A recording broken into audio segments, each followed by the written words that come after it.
Assalamualaikum warahmatullahi wabarakatuh.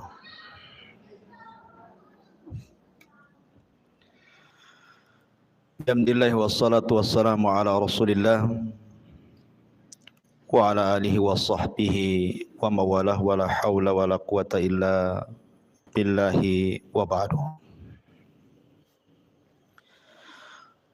Qala Allahu azza wa jalla ya ayyuhalladzina amanu taqullaha haqqa tuqatih wa la tamutunna illa wa antum muslimun.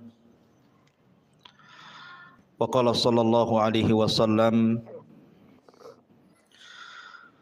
man salaka tariqan yaltamisu fihi ilma sahhalallahu bihi tariqan ilal jannah.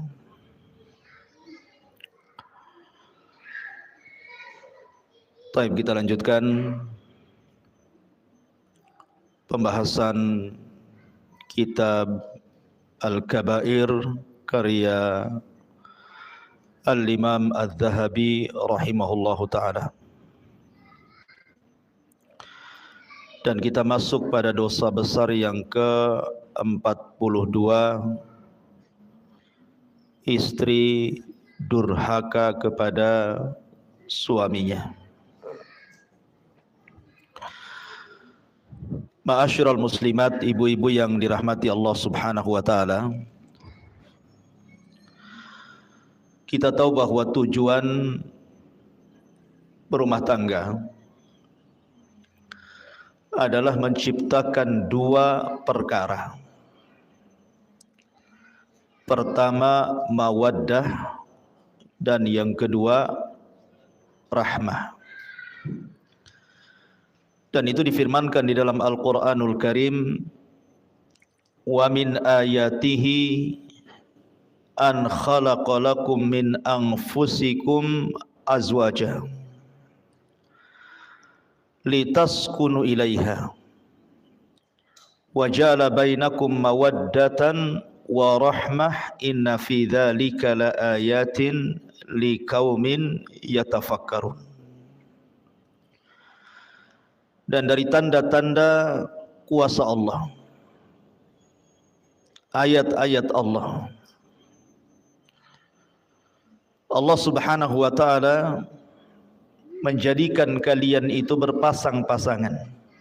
Ada suami, ada istri. Tujuannya adalah wa ja'ala bainakum mawaddatan wa rahmah, agar Allah subhanahu wa ta'ala jadikan kepada kalian itu mawaddah, saling mencintai, wa rahmah, saling memberikan kasih sayang sesamanya. Dan itu sebuah tanda kekuasaan Allah bagi orang-orang yang mau berfikir. Ini tujuan orang berumah tangga, maksudnya di dunia. Adapun di akhirat tentu tidak lain dan bukan tujuan berumah tangga itu untuk meraih surga. Karena tujuan rumah tangga itu bukan segala-galanya, tetapi wasilah. Ibarat kapal, kalau seandainya mengarah ke surga, naik di situ. Tetapi kalau kemudian mengarah ke neraka, turun dari situ. Karena rumah tangga itu wasilah dari wasilah amal soleh menuju surga. Itu di akhirat. Tapi di dunia, tujuan rumah tangga itu supaya tenang hatinya karena adanya rasa cinta dan juga kasih sayang di antara pasangan suami istri. Nabi Adam alaihi salatu wassalam ketika diciptakan oleh Allah subhanahu wa ta'ala, Allah subhanahu wa ta'ala tinggalkan Adam di sorga. Dan sorga kurang apa, Bu? Semua ada di sorga itu. Mala ainun ra'at wala udhunun sami'at wala khatara ala qalbi bashar. Kenikmatannya tidak pernah dilihat mata, tidak pernah didengar telinga, bahkan terlintas pun tidak, saking nikmatnya kehidupan surga itu. Makanya orang itu ingin tinggal di sorga. Tetapi ketika Adam hidup sendirian di sorga, sorga yang demikian luar biasa nikmatnya membuat Adam takut. Karena hidup sendirian masalahnya. Makanya kemudian ketika Adam alaihi salatu wassalam tertidur, kemudian terbangun, rupanya di sampingnya ada pasangannya Hawa. Kemudian Adam bertanya kepada Hawa, siapa kamu? Man anti, siapa kamu? Maka Hawa mengatakan, saya Hawa. Disebut Hawa karena Hawa dicipta dari zat yang hidup, dari tulang rusuk Adam yang paling atas, yang paling bengkok sebelah kiri dekat jantung. Kemudian Adam bertanya lagi kepada Hawa, kamu diciptakan dari apa? Maka Hawa kemudian menjawab, diciptakan dari tulangmu. Makanya Nabi SAW bersabda, khuliqatil mar'atu min dila'in, bahwa wanita diciptakan dari tulang rusuk laki-laki. Kemudian Adam bertanya lagi, lalu apa tujuan Allah menciptakan kamu? Maka Hawa mengatakan, litaskun ilaika, liaskuna ilaika, agar aku memberikan ketenangan kepadamu. Dari sini Allah Subhanahu wa taala berfirman, wa ja'ala bainakum mawaddatan wa rahmah wa min ayatihi an khalaqa lakum min anfusikum azwaja litaskunu ilaiha wa ja'ala bainakum mawaddatan wa rahmah wa min ayatihi, dan dari tanda-tanda ayat-ayat Allah, Allah menjadikan kalian berpasangan, litaskunu, supaya memberikan ketenangan, Bu. Jadi ibu diciptakan oleh Allah Azza wa Jalla berpasangan dengan suami ibu itu agar ibu bisa memberikan ketenangan kepada suami. Karena banyak suami itu harusnya ketika berumah tangga dia tenang, malah tidak tenang. Banyak suami-suami yang tidak tenang. Kenapa? Karena pasangannya, istrinya tidak bisa memberikan ketenangan. Lah Hawa itu diciptakan untuk memberikan ketenangan kepada Adam. Ingat ini Bu ya, saya kan konteksnya menasihati ibu. Kalau ada bapak-bapak tentu beda lagi ceritanya ya. Jadi saya fokus saja ke ibu-ibu ya. Jadi yang diserang ya ibu saja ya.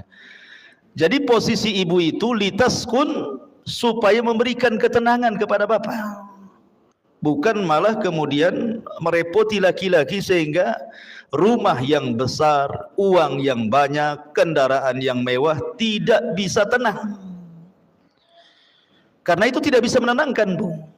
Harta sebanyak apapun laki-laki itu, mobil seindah apapun, uang sebanyak apapun, tanah seluas apapun, kalau di sampingnya tidak ada wanita, tidak akan tenang. Dan lebih tidak tenang lagi kalau wanita yang diharapkan ketenangannya tidak menenangkan. Makanya posisi ibu itu harusnya memberikan ketenangan. Jangan sampai kemudian menjadikan suami tidak tenang. Apa yang harus dilakukan oleh ibu? Wa ja'ala bainakum mawaddatan wa rahmah. Coba ciptakan rasa cinta. Macam mana suami cinta dengan saya, macam mana suami sayang dengan saya. Itu kan rahasianya ada di ibu, tidak perlu diajarkan. Karena begini Bu, laki-laki itu ada sisi emosi. Saya selaku laki-laki merasakan, laki-laki itu ada sisi egoisnya, ada sisi emosionalnya. Yang bisa mengerem itu hanya agama. Tetapi kalau kita melihat suami-suami yang ada di umum sana, yang kurang pendidikan agamanya, maka terkadang rumah tangga itu jadi pelampiasan, Bu. Jadi kalau dia ada masalah di luar, itu sansaknya itu ibu tuh, yang jadi objeknya itu. Padahal masalahnya di luar. Sampai ada kisah seorang laki-laki menceraikan 5 wanita sekaligus. Pernah dengar Bu? 5 wanita sekaligus, 4 istrinya, 1 istri tetangganya. Gimana caranya itu? Kok bisa menceraikan istri tetangganya?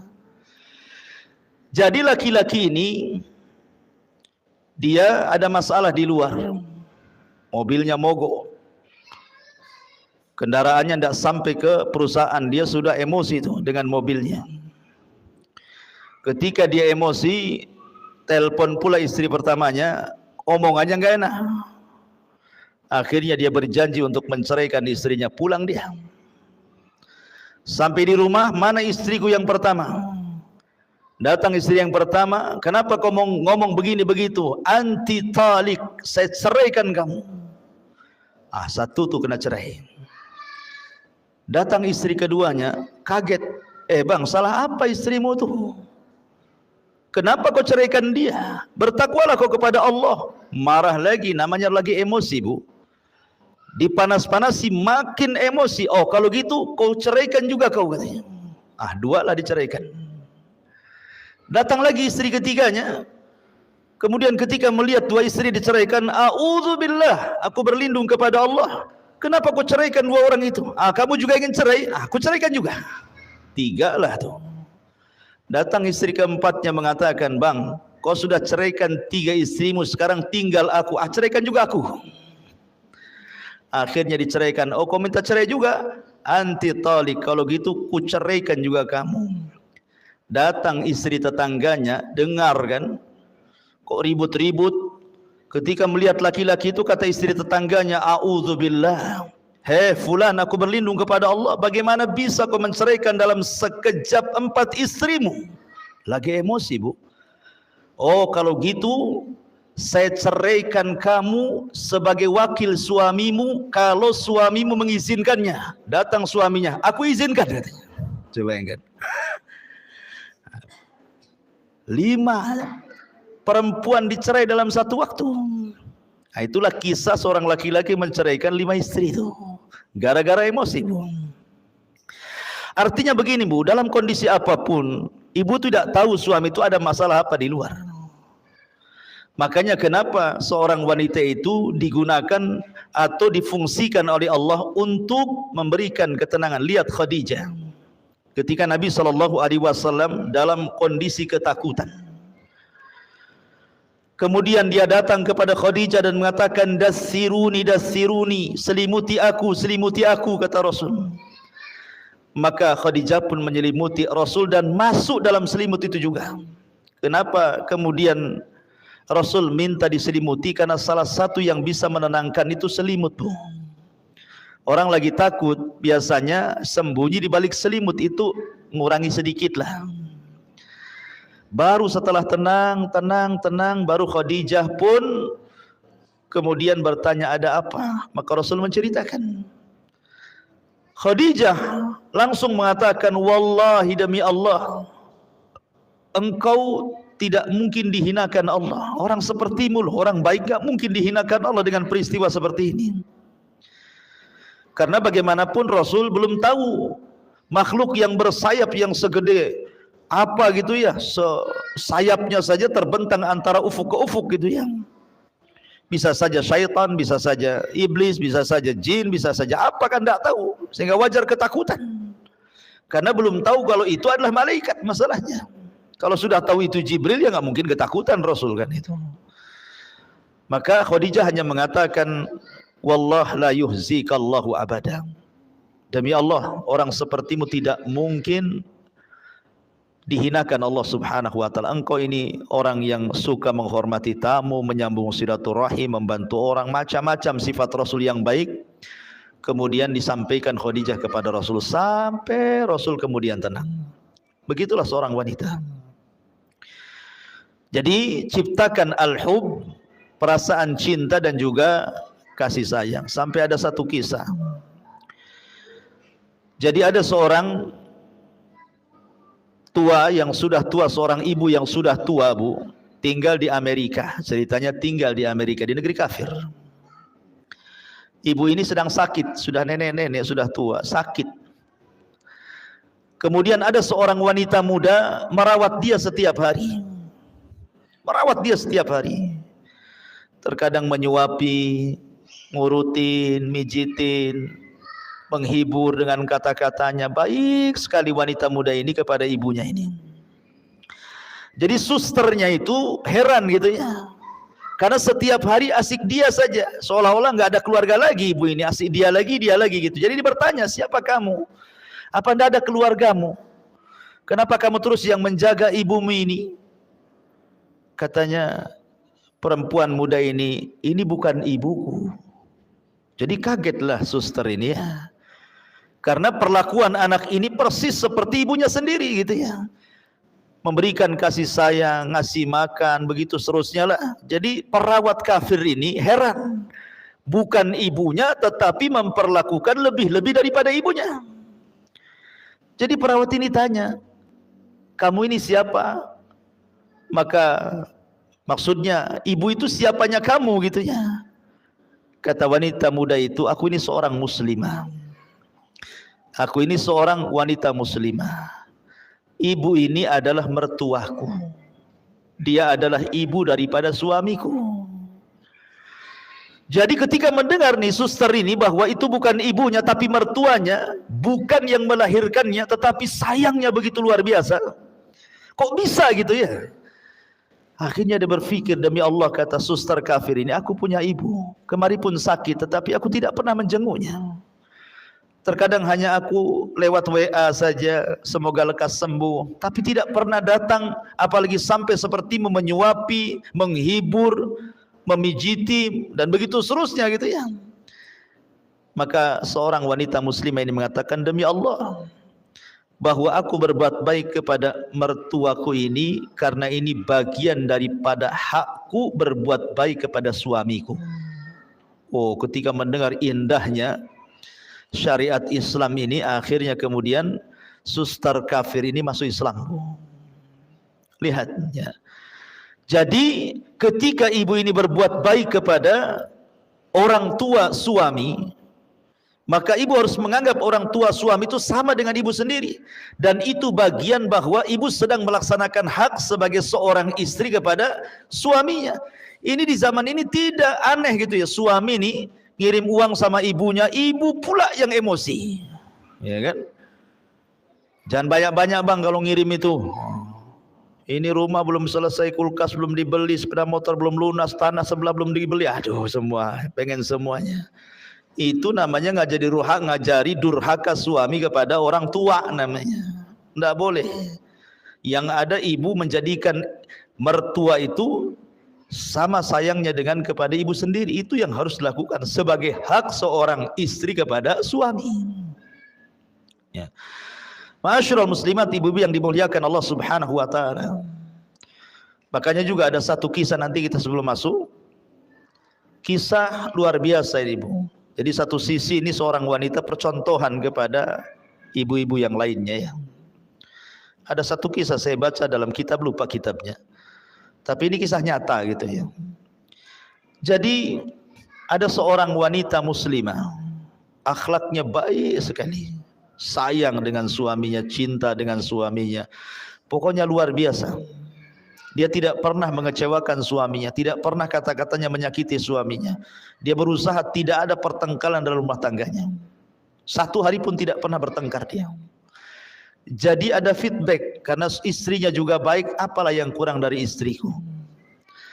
Tetapi yang kurang dari istrinya adalah istrinya tidak bisa melahirkan. Istrinya mandul, tidak bisa punya anak. Padahal yang namanya seorang orang tua, kalau anaknya meninggal itu kan diharapkan punya cucu, Bu ya. Tetapi ketika anaknya tahu tidak punya anak, kan kadang-kadang orang tua itu sedih. Tetapi karena istrinya ini memang betul-betul baik pada suaminya, dan suaminya juga sayang kepada istrinya gitu ya. Jadi istrinya ngomong sama suaminya, bang, baiknya abang nikah lagi saja.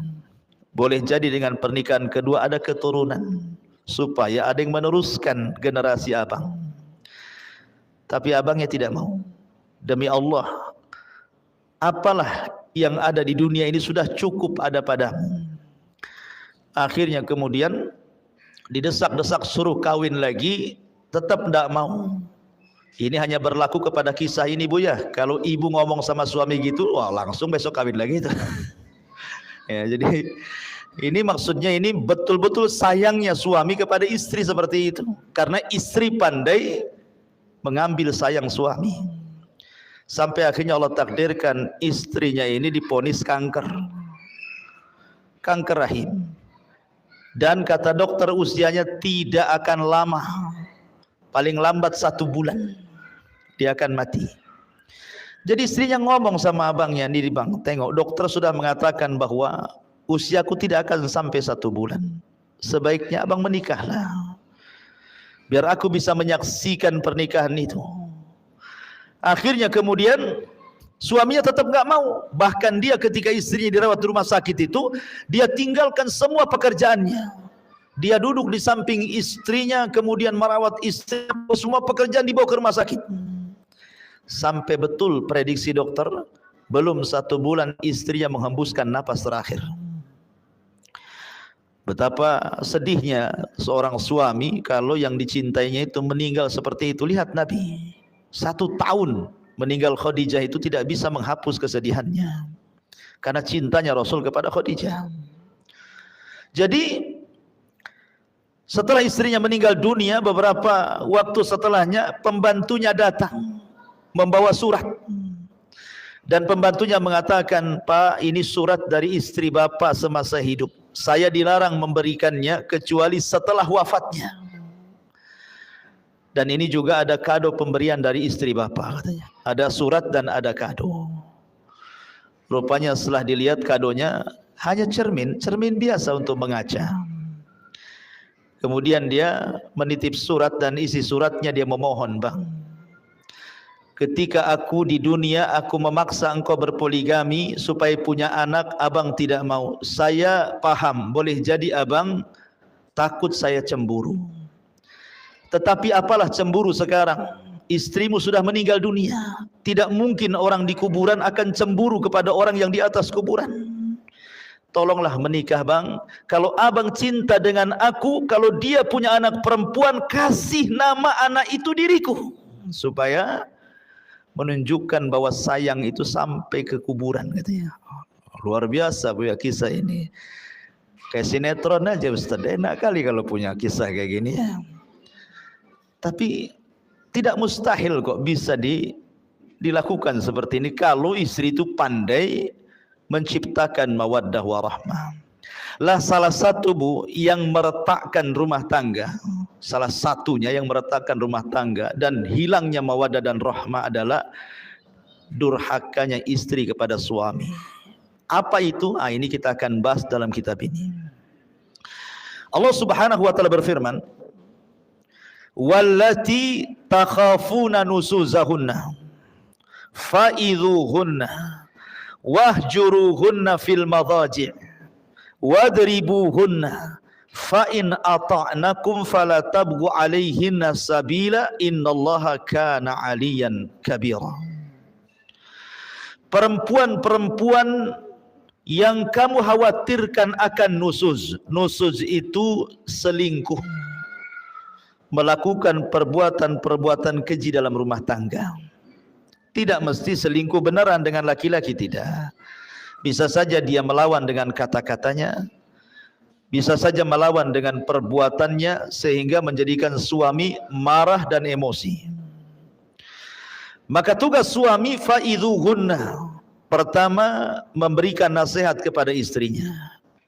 Wahjuruhunna fil madhaji, tidak bisa diberikan nasihat, pisah ranjang. Kalau wanita berakal, ketika suaminya saja tidak mau menyentuhnya itu sudah sakit hati Bu.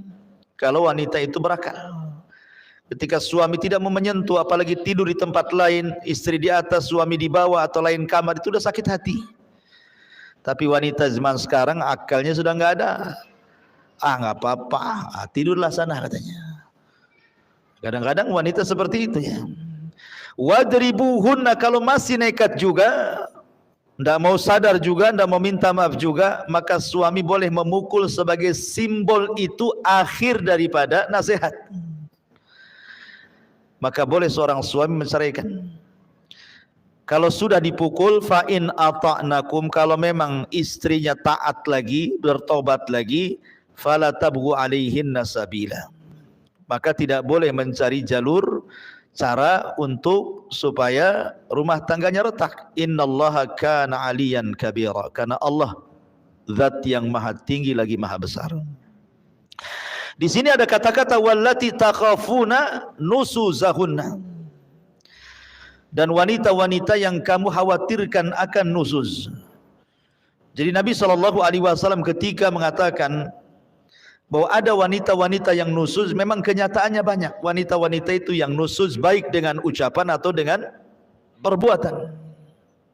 Dan yang banyak adalah dengan ucapan.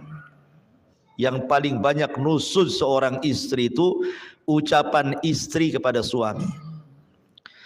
Makanya ketika Nabi SAW diperlihatkan tentang neraka, apa kata Rasulullah? Ittala'tun narah. Aku diperlihatkan neraka, kata Rasul. Fa idza aktsaru ahlihan nisa. Rupanya kebanyakan penduduknya wanita semuanya. Ada laki-laki tapi banyak wanitanya. Kemudian sahabat bertanya, apakah mereka kufur kepada Allah? Maksudnya tidak salat, tidak puasa, tidak zakat, tidak ibadah, tidak baca Quran gitu ya. Kata Rasul, tidak. Mereka rajin salat, sebagian mereka rajin puasa, sebagian mereka rajin sedekah, sebagian mereka rajin ibadah. Pokoknya hak dia dengan Allah tidak dikurangi. Lalu kenapa mereka bisa masuk neraka? Maka Rasul mengatakan walakinnahunna yakfurnal ashir. Karena mereka wanita itu suka kufur dengan suami dengan kata-katanya. Ingat, di sini dengan kata-katanya. Karena biasanya lisan kalau nyakiti orang lebih berpengaruh dibandingkan yang lainnya. Kemudian Nabi SAW ditanya gitu ya, bagaimana bentuk kufurnya?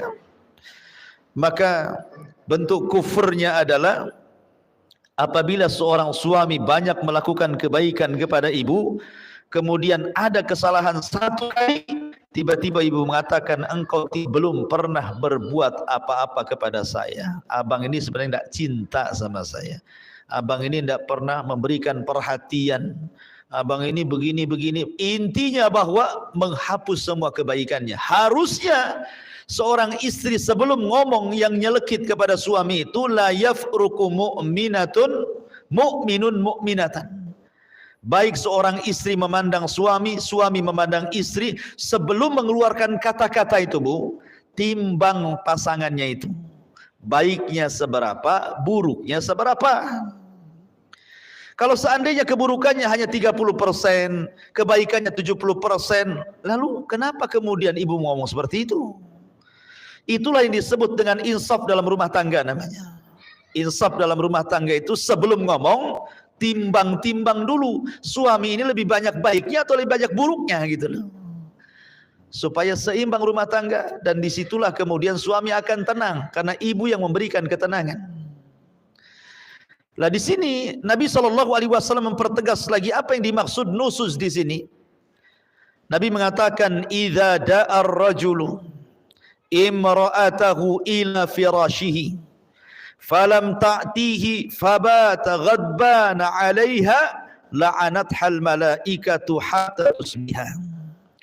Apabila seorang suami mengajak istrinya ke tempat tidur tetapi sang istri menolaknya, sehingga sang suami marah-marah sepanjang malamnya dongkol, maka para malaikat akan melaknat ibu tersebut atau istri tersebut sampai datang waktu subuh. Subhanallah. Di dalam hadis Bu, ada yang mengatakan apa? Idza tazawwaja ahadukum faqad istakmala nisfa dini. Apabila seorang itu menikah, berarti seseorang sudah mendapatkan separuh agama, kan gitu ya. Ibu dapat separuh agama, bapak pun dapat separuh agama. Apa yang dimaksud separuh di sini? Separuh agama yang dimaksud dalam rumah tangga adalah kebutuhan biologis. Ya Ibu ya. Jadi separuh agama itu artinya kebutuhan biologis. Karena kalau orang tidak berpasangan, tidak punya istri, atau tidak punya suami cenderung maksiat kepada Allah Azza wa Jalla. Cenderung maksiat kepada Allah Azza wa Jalla, berzina, zina mata, zina telinga, zina pikiran, bahkan terkadang dibenarkan dengan zina kemaluan gitu ya. Tetapi ketika kemudian seseorang menikah, semua terjaga. Dari sinilah makanya apabila seorang wanita atau laki-laki kemudian menikah, maka separuh agama sudah ibu dapati dan separuh agama suami sudah dapati. Kenapa? Karena sudah terpenuhi hajat biologisnya, sudah terpenuhi ya. Jadi separuh agama itu adalah hubungan suami istri. Makanya kalau seandainya seorang wanita kemudian diminta oleh suaminya kok menolak gitu kan, makanya kenapa syariat Islam itu sampai betul-betul mengutuk wanita itu, sampai diutus malaikat yang khusus melaknat. Jadi ada malaikat-malaikat tubuh yang diutus oleh Allah, dia kerjanya yang laknat saja, melaknat orang. Dia nggak ada lagi kerjanya malaikat itu. Dia tugasnya hanya melaknat, mengutuk. Nah itu saja. Dan salah satu malaikat itu yang suka melaknat dan mengutuk itu akan mencari ibu-ibu di malam hari. Siapa yang suaminya dongkol gara-gara ibu, siapa yang suaminya marah gara-gara ibu, gara-gara hubungan ranjang, maka malaikat itu akan terus mengutuk-ngutuk ibu walaupun ibu sedang tidur sampai subuh. Bayangkan kalau Allah takdirkan ibu tidak bangun lagi tuh. Ibu meninggal dunia sementara sedang dikutuk-kutuk malaikat, apa jadinya tuh? Ya. Makanya di sini kenapa kemudian Imam Zahabi rahimahullahu taala memasukkan durhaka kepada istri dalam bab hubungan suami istri yang khusus itu bagian daripada dosa besar. Dalam riwayat yang lain, idza batatil mar'atu hajiratu firasha zawjiha la'anathal malaikatu. Apabila sang istri semalam menjauhi tempat tidur suaminya, maka para malaikat akan melaknatnya. Maksudnya kalimat menjauhi ini Bu, bisa secara hissi, bisa secara maknawi. Secara hissi, ibu pindah ranjang, ya, dengan alasan apalah, tidak mau tidur sama suaminya, itu secara hissi. Secara maknawi gitu ya, suami tidak tertarik sama ibu, ya maaf mungkin kadang suami tidak suka dengan istri, mungkin ngoroknya keras gitu kan. Ada istri itu ngoroknya 1 kilo kedengaran, kok gitu kan. Suaminya baru datang capek-capek, harusnya itu kan istri kan di rumah nggak ngapa-ngapain, ya kerja juga sama. Kalau bisa itu kalau tahu memang ibu tukang ngorok, biarkanlah suami tidur dulu kan gitu ya, baru ibu tidur. Sebab kalau ibu tidur dulu udah suami capek kena ngorok ibu, kan double tuh. Ya, capeknya itu kan, dongkol di perusahaan, dongkol pula sama ibu. Ya, artinya ada menjauh secara maknawi. Atau mungkin dandanan ibu kurang menarik gitu ya. Sehingga kemudian suami ini tidak suka. Malas tengok ibu, habis di jalan dia nengok perempuan-perempuan seksi, sampai di rumah pula ibunya malah menggunakan pakaian-pakaian enggak jelas atau malas dandan. Badannya ndak wangi, pokoknya nggak selera lah ibaratnya gitu ya. Itu juga maknanya menjauh secara maknawi tuh. Kalau hissi jelas-jelas ya, umpamanya tidur di bawah aja lah kan gitu ya. Tapi secara maknawi, secara maknawi ini yang banyak ini biasanya. Ya, karena seolah-olah karena sudah rumah tangga lama, anak sudah 3, 4 gitu, suami ndak mungkin ini juga asal-asalan, ndak begitu Bu. Nabi SAW itu ketika menikah dengan Aisyah radhiyallahu anha sudah tua gitu ya, dan sebagian istri Rasul juga banyak yang sudah tua, tapi mereka mencontohkan bagaimana menjadi seorang istri Nabi dan akan dicontoh oleh istri-istri umat Nabi SAW sampai hari ini. Maka bahagiakan suami. Kemudian Rasul juga mengatakan, walladzi nafsi biyadi ma min rajulin yad'u imra'atahu ila firashiha fata'ba alaihi illa kana alladhi fis sama'i sakhitan 'alaiha hatta yarda anha zawjuha. Demi zat yang jiwaku berada di tangannya, Ketika ada seorang suami mengajak istrinya ke tempat tidur tetapi sang istri mengabaikannya, maka zat yang ada di langit akan murka kepada wanita tersebut sampai suaminya ridha kepadanya. Bayangkan zat yang ada di langit. Siapa? Allah. Allah akan murka. Ya. Pertama malaikat sudah murka, ini zat yang maha pencipta murka kepada kita, ini kan luar biasa, Bu. Ya. Kalau Allah sudah murka, siapa yang bisa meredam kemurkaan Allah? Makanya kenapa kemudian Imam Zahabi memasukkan minal kabair, dosa besar. Bahkan dalam riwayat, la yahillu limra'atin antasuma wa zawjuha syahidun illa bi'idhni wa la ta'zana fi baitihi illa bi'idhni.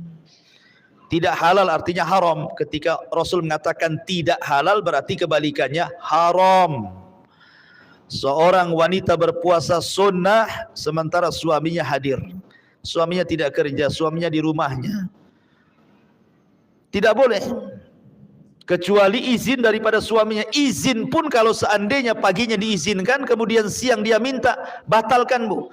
Bagaimanapun melayani suami hukumnya wajib, tapi puasa sunnah ya sunnah. Al wajib muqaddam ala sunnah. Yang wajib lebih diutamakan dibandingkan yang sunnah.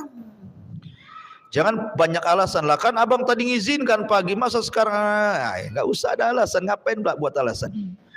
Ibu ini kan puasa cari pahala, ini pahala yang lebih besar di hadapannya. Kenapa pula mempertahankan pahala yang kecil, mengabaikan pahala yang besar? Kan aneh jadinya.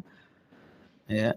Nah, itu juga sebuah perhatian, karena sekali lagi bahwa salah satu tujuan berumah tangga itu menciptakan kebahagiaan, dan 50%-nya bicara tentang biologis hubungan suami istri. Ya. Kemudian juga Nabi mengatakan, "Lau kuntu amiran ahadan an yasjuda li ahadin la amartul mar'ata an tasjuda li zawjiha li idhami haqqiha." Kalaulah saja aku dibolehkan untuk menyuruh seorang agar sujud kepada yang lainnya, niscaya aku perintahkan istri sujud kepada suaminya karena besar haknya. Begitulah. Maka jangan pernah menentang ajakan suami. Jangan pernah ada alasan, saya ini capek Ustaz, dari pagi lah saya ini masaklah, inilah itu dan lain sebagainya, ya kan? Memang hidup di dunia kan capek, Ibu. Siapa yang tidak capek? Hidup di dunia ini capek. Tidak ada yang tidak capek, ya kan? Semua jadi ibadah gitu ya. Makanya sekecil apapun dalam urusan rumah tangga itu jadi ibadah, Bu. Contoh, Bu, pandangan, an-nazar. Apabila seorang pasangan memandang pasangannya yang lain, suami memandang istrinya, istri memandang suaminya, nazaran, dengan pandangan yang menyenangkan, maka Allah akan buat pandangan itu menjadi pandangan rahmat, Bu. Jadi kalau ibu memandang suaminya karena sayang, karena cinta, maka Allah ganti pandangan ibu itu menjadi pandangan rahmat kepada suaminya. Ya, Bu, ya. Nah, jadi jangan sekali, kadang-kadang gara-gara masalah kecil pandangan sudah berbeda tuh. Istrinya pengen dibelikan apa sama suaminya kan, mungkin sudah janji tak sebulan 2 bulan mau belikan cincin umpamanya gitu ya. Bang, abang kan udah janji mau belikan cincin 5 gram jadilah bang, katanya.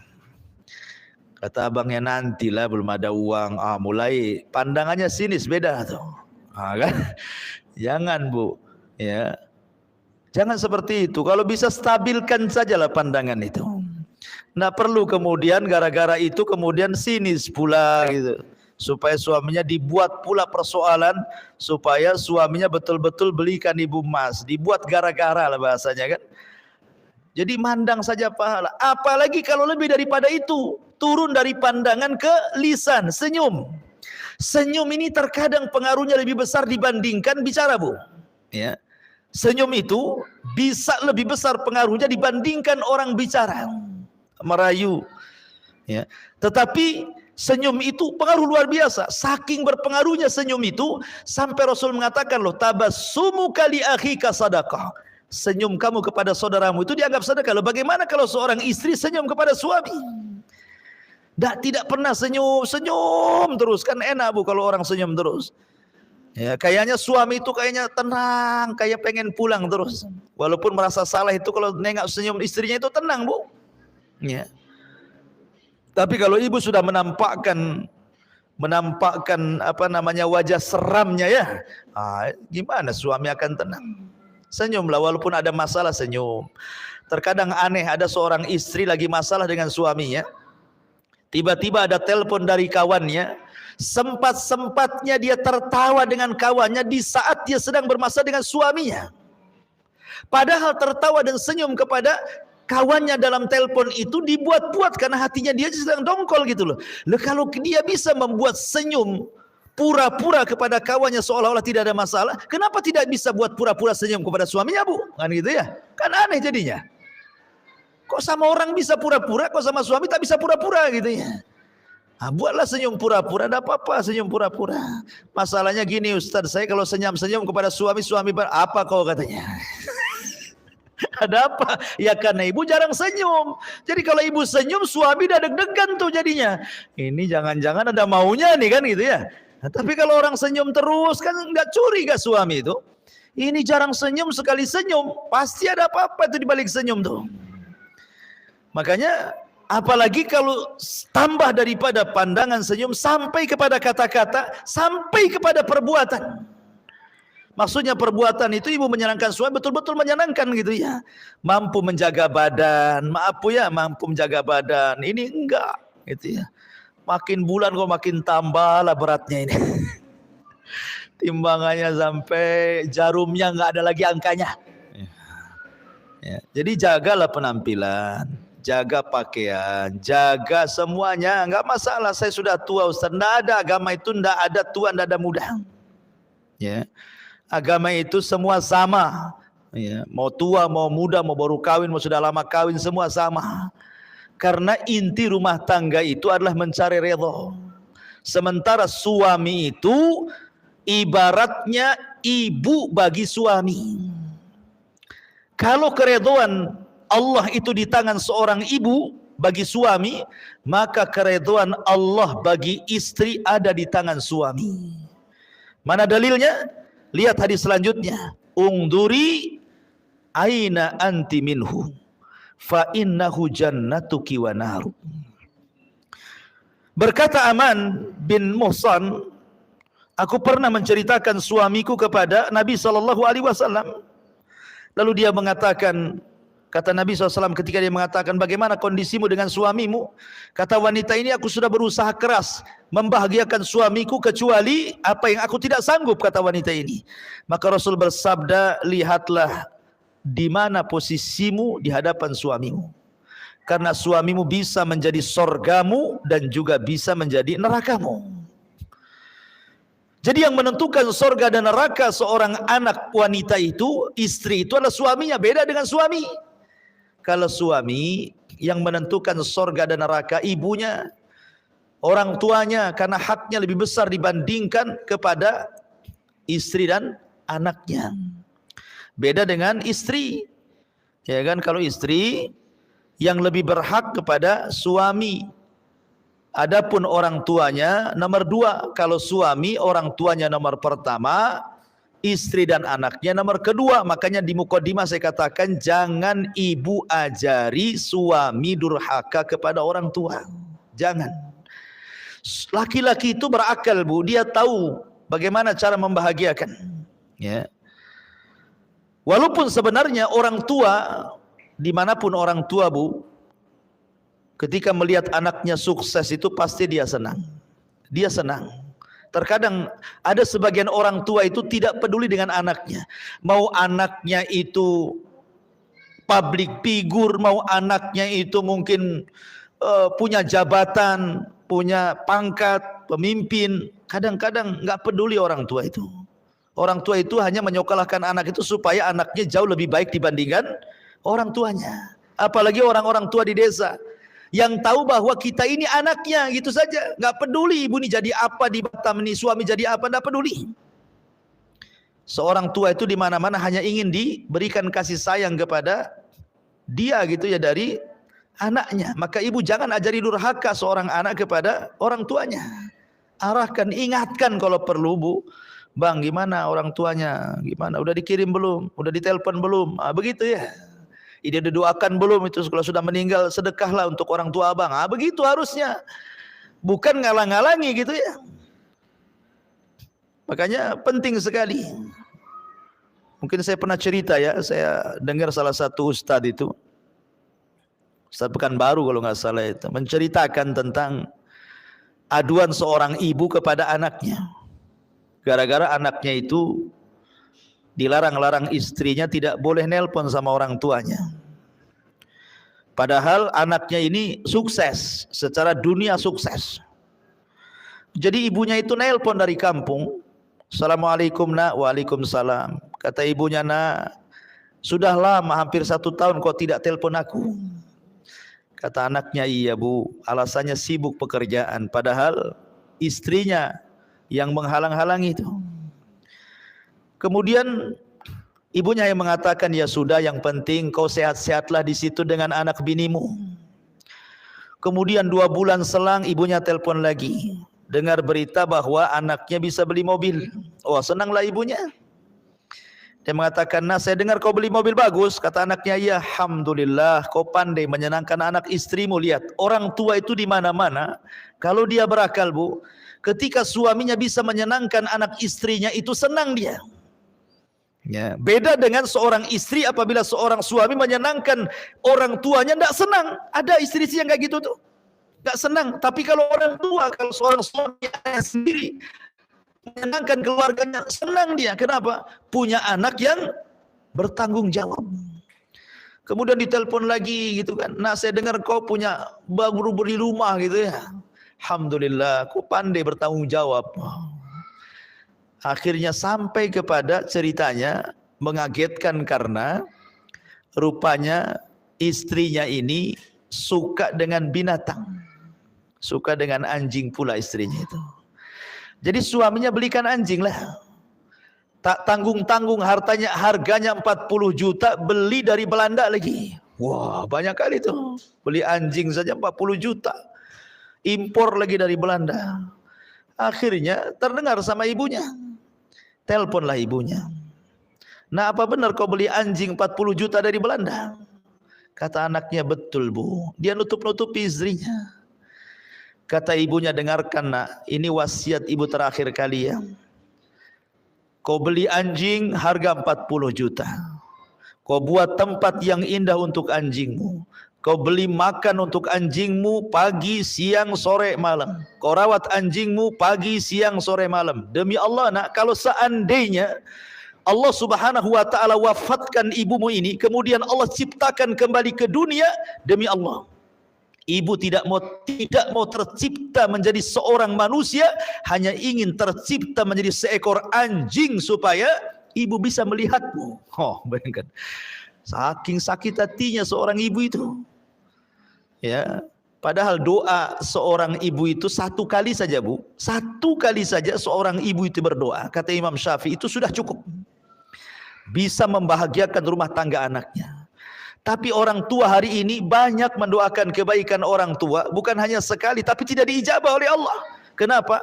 Karena anak terlampau banyak menyakiti orang tuanya, sehingga doanya tidak diijabah. Padahal yang namanya orang tua kandung itu cuma 1 bu, ayah kandung pun cuma 1. Nggak ada ibu kandung, ayah kandung kedua, itu nggak ada ceritanya. Artinya bahwa kalau masih hidup dan dekat, kunjungi, ajak suaminya. Kalau jauh, telepon, seringlah telepon. Kalau memang sudah meninggal, ajak ke kuburannya, ziarah, kemudian berdoa, bersedekah, kan begitu. Lah harusnya istri mendorong-dorong suaminya untuk melakukan seperti itu. Kemudian Rasul mengatakan, la yanzurullah ila imra'atin la tashkuru li zawjiha wa hiya la tastaghni anhu. Allah tidak akan melihat kepada seorang istri yang tidak bersyukur kepada suaminya sedangkan ia masih membutuhkan suaminya. Dia butuh suaminya tapi dia tidak sayang. Ini wanita terlaknat kan ini. Dan yang terakhir, man kharajat min baiti zawjiha la'anathal malaikatu hatta tarji'a aw tahtub.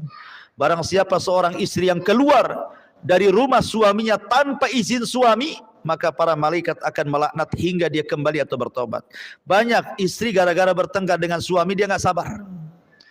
Akhirnya ditinggalkan suaminya pulang ke rumah orang tuanya. Itu kan banyak tuh kasus-kasus kayak gitu, Bu ya. Dia tidak baca hadis ini. Ya, Allah laknat. Kalau ada permasalahan dengan suami, maka cobalah cari solusi berdua. Kalau tidak sanggup, maka libatkan keluarga. Atau mungkin ustadz-ustadz atau mungkin wejangan-wejangan dari tokoh-tokoh yang mungkin dekat dengan suami atau bisa mendamaikan atau bisa menenangkan. Yang jelas jangan terburu-buru keluar apalagi tanpa izin suami. Itu ada masalah. Tidak ada masalah saja tetap dilaknat. Makanya biasakan Bu keluar ke tetangga saja. Izin sama suami. Walaupun suami lagi kerja WA lah gitu. Bang saya mau ke rumah tetangga gitu ya. Minta izin, apa salahnya? Apalagi jauh, apalagi ada masalah. Ya, maka ini harus diperhatikan dosa besar yang seperti ini karena bagaimanapun itu penentu surga dan neraka ibu di hadapan suami. Wallahu a'lam bishawab. Ini yang bisa sampaikan. Mudah-mudahan ada manfaatnya. Atau mungkin ada pertanyaan, silahkan kita buka tanya jawab.